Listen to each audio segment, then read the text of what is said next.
there are a few examples of applications of modeling exercises, forecasting exercises, and indicator identification used to highlight how a green economy assessment works in practice. I will start with an example for infrastructure that could be very localized or scaled up at the national level, then a sub-national exercise, and then a full national level exercise. These projects are all ongoing or recently completed, so this is to highlight some of the latest developments in the field for forecasting the impacts of policy interventions and investments in the green economy area. So the first case I would like to propose is the one of sustainable asset valuation. As I mentioned very briefly before, this is work that focuses on forecasting the impact of infrastructure investments. Now, this is important in the context of green economy because once investments are taken and infrastructure is built, the lifetime of this infrastructure is normally fairly long. So we go from, for instance, 20-25 years for solar power to 40-50 years or more for roads, and even longer potentially for buildings, provided that maintenance is provided and so on and so forth. So this is crucial because there is that lock-in effect that will take place once an infrastructure or any investment with such long lifetime is taking place. Now, this is work that is being piloted and developed in collaboration with the International Institute for Sustainable Development. And this is where there is an effort in supporting sustainable public procurement and the shift to more sustainable investments, both from investors and governments. So the idea in this specific case is that instead of looking at policies to trigger investments, we inform the decision-making process as to the identification of what type of services are required. So we come in earlier in the game to define what type of investments are required in terms of the services provided. It could be access to energy, could be water treatment and purification. And then within that discussion, try and figure out what are the best options or best value for money for all the economic actors involved in terms of what technology should be chosen. So this is a way of coming in early in the game with those actors that have a direct stake in the performance of the infrastructure, but also with investors or those that provide the funding that normally are not really interested in the performance of the infrastructure throughout their lifetime, but they're only interested in whether the investment is paid back in the short term or in a reasonable amount of time. So with the proper ratios for the return on investment. So in this specific case, we have a few types of infrastructure. We have electricity generation, we have buildings that have already been created, so these models have been created already. We have water for irrigation and wastewater management, and then we have roads, with sustainable roads and conventional roads. Now, these have been tested in many different ways. So we are looking, for instance, at the potential to invest in offshore wind farms, where we would reduce the amount of land used onshore, of course, where we have a more stable level of cost over time, and where there is little emission compared to conventional thermal generation options, say for instance, coal power generation. We also see in this specific case that there are much higher capital costs, and so that is normally a deterrent for investments. But the fact that we have a levelized cost of production over time makes so that the investment is more predictable or returns are more stable in general, because the profitability of the investment is not changing over time unless there is a risk for new policies being introduced or demand shifting and so on and so forth. But what we see in this case when we use a more sustainable and infrastructure and systemic approach to assess it is that in many cases, from a project finance point of view, the conventional infrastructure still makes more sense. It still leads to higher profits. But this same conventional infrastructure, where we expand the analysis and we look at societal performance, so government budget and how this is being affected and so on, changes completely. So overall, we see that when we consider all the elements required for doing a systemic analysis, so for offshore wind, we consider capital cost, operational and maintenance cost, we consider potential impacts for defense expenditure, we look at potential impacts for fisheries, sand mining in coastal areas, tourism, the value of assets such as buildings, so real estate. We also look at, of course, emissions that are avoided when we compare with coal, for instance. And then we consider the amount of land that is used. In the case of offshore wind, it is true that we have costs for fisheries, sand mining, and so on and so forth, but we are not using land that could be used for other purposes, such as for agricultural production, for instance. So all things considered, we see that there is actually a completely different outcome where when externalities are taken into account, both positive and negative, sustainable investments such as offshore wind in the case of the North Sea, for instance, or in the case of solar power for rural villages in Cambodia, becomes the most attractive investment. And that is not only because of the need to look at society as a whole, but also for the value of the investment and the risks that are reduced when a more sustainable approach is being taken. So it is very important to look at the role that infrastructure has in shaping development and in making value for money increase.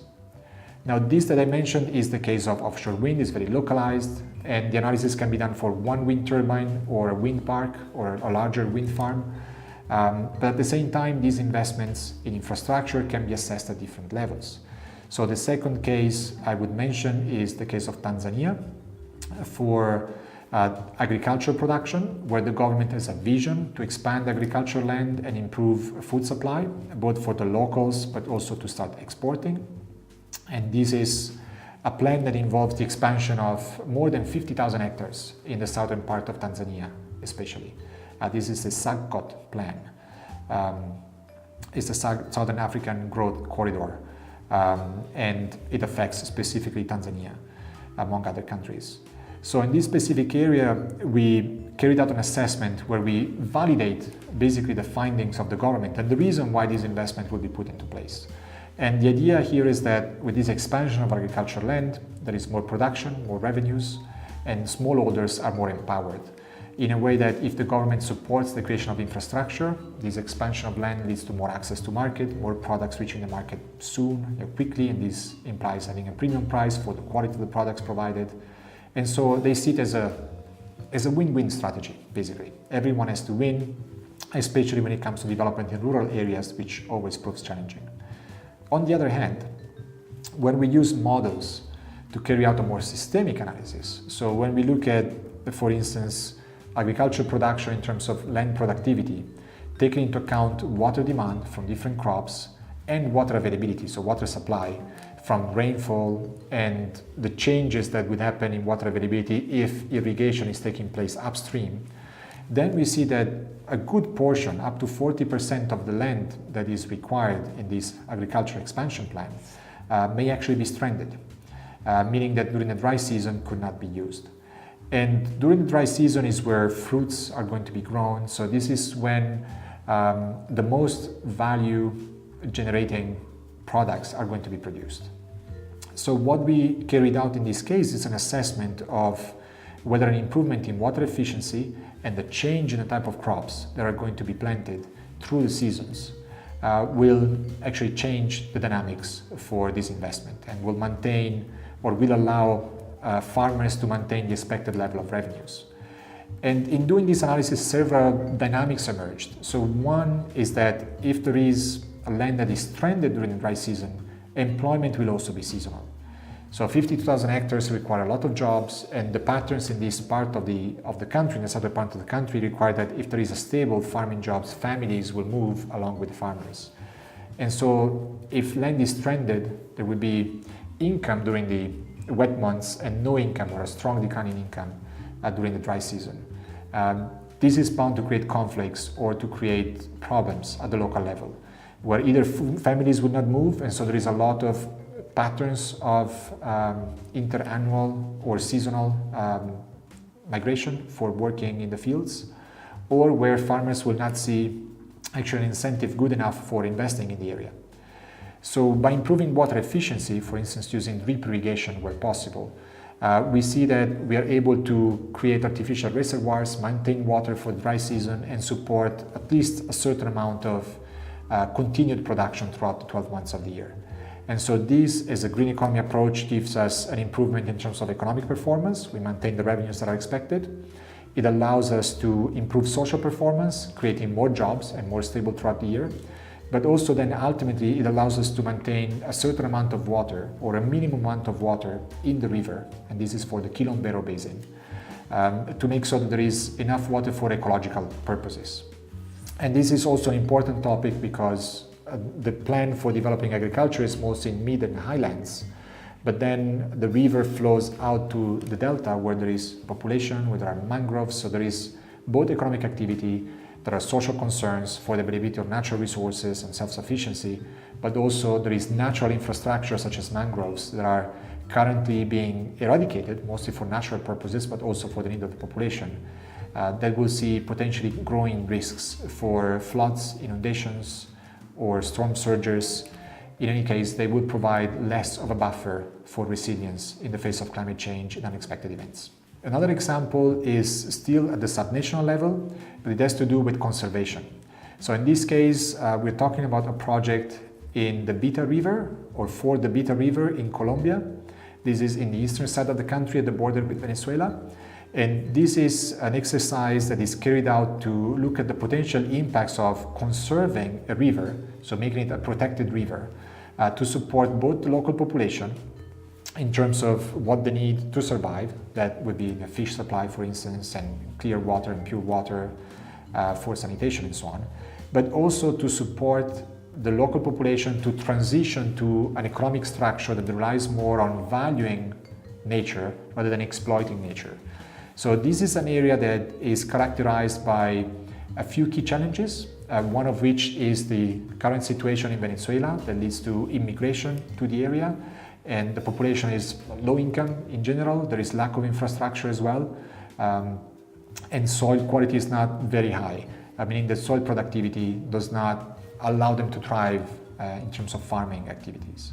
So what is happening at the moment is that there is a transition going on in terms of developing tourism. And this is mostly for sport fishing, but also for ecotourism activities that would be related to enjoying the ecosystems and the rivers around Puerto Carreño, which is the main town in the area. What we are observing, on the other hand, is already a decline in the stock of fish. The size of the fish that is being caught by fishermen is becoming smaller. They move more and more upstream to find a reasonable size, or what they consider to be a reasonable size. And so this is a clear sign of the potential degradation of the environment.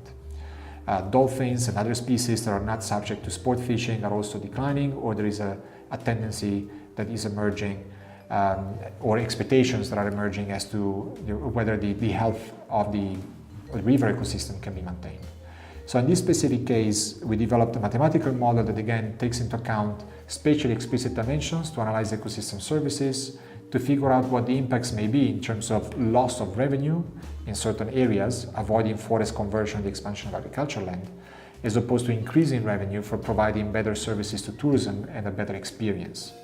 So what we notice in this case is that a more traditional approach allows the economy to grow more in absolute terms, meaning the GDP of that region will be higher if we continue with a traditional approach, meaning more land conversion and exploitation of natural resources. On the other hand, the amount of income per capita would be much lower under this scenario than under the conservation scenario. So this means that if we reduce the extent to which we expand conventional economic activities, we also reduce the inflow of people that may come to the area. And as a result, we can manage natural resources more effectively, meaning demand will be lower, and as a result, conservation will be able to deliver more value to the lower amount of local population that will be in the area. Now, this also leads to considerations about transboundary dynamics. So if you are able to conserve the area very well and income per capita increases, then this area will become even more attractive for neighboring countries, especially in Venezuela, if poverty trends continue and the political situation further destabilizes the local population. But nevertheless, we were able to carry out an assessment of the potential risks, inform local decision makers about what the potential trends could be under different scenarios. So as in the other cases that I mentioned before, this is very much a participatory process, but of course to better understand the local context and customize models with direct interactions with local stakeholders and decision makers. This work is one of those, or one of many I could say, that contributed to the decision of the government to declare the Beta River as a Ramsar site. So meaning that it led to the process of approval of turning this area as a conserved area where there is a limited amount of economic activity that can take place, provided that it doesn't have negative impact on the environment.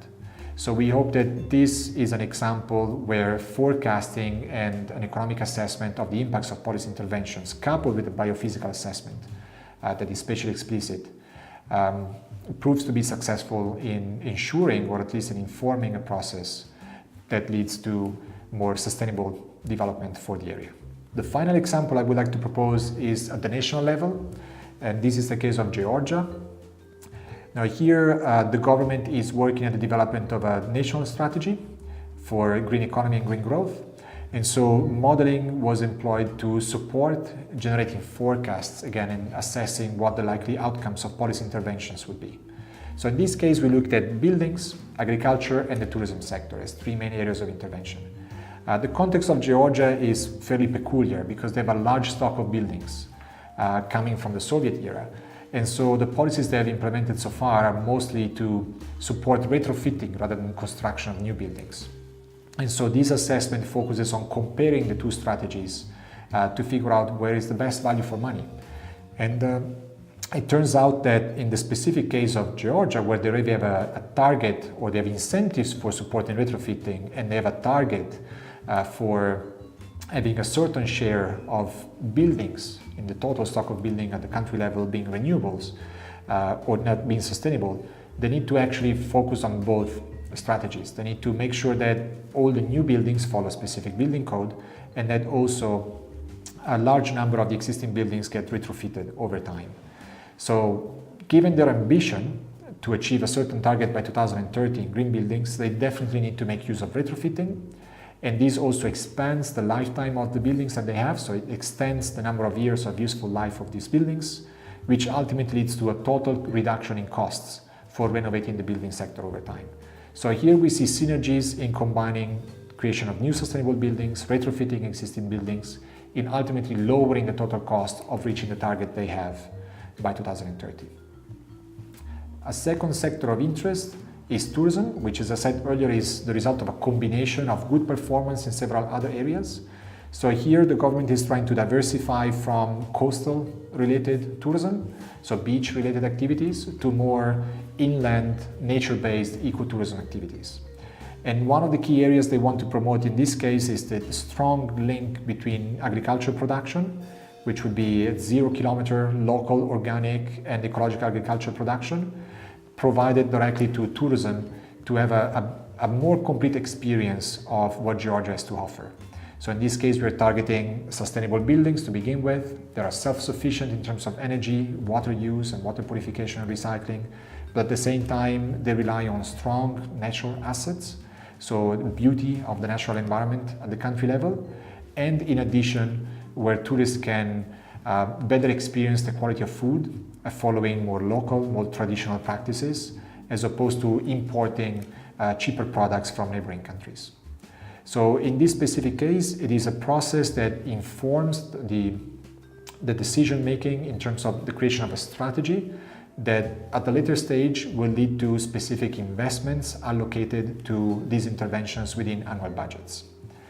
And overall, this is again a combined efforts of several ministries that are looking at modernizing the way decision making is taking place, because it has emerged very clearly, both with preliminary work that was carried out to create a green economy strategy paper, and now with these specific quantitative assessments, that certain green economy investments may require more funding up front, but at the same time they reduce costs for other ministries.